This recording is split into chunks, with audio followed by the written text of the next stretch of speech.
Inaugurazione del primo lotto della terza corsia dell'autostrada A4, ghiotta occasione per il presidente del Veneto Luca Zaia per lanciare un assist alla sua omologa presidente del Friuli Venezia Giulia Deborah Serracchiani.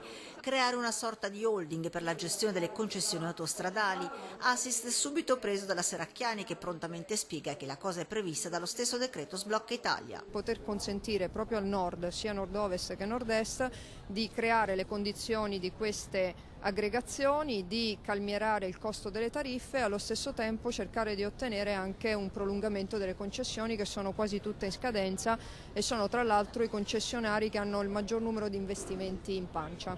Passante e terza corsia ben rientrerebbero in tale gestione, primo lotto della tanto attesa terza corsia che viene consegnato in anticipo sui tempi. Questi sono cantieri consegnati 8 mesi prima, stiamo parlando della terza corsia, il tratto Quarto d'Altino San Donà e per noi significano 18 km e mezzo di infrastruttura. 18,5 km di autostrada, 5 sottopassi, 9 cavalcavie e 5 ponti danno la dimensione dell'opera. Opera cerniera, il ponte sul Piave.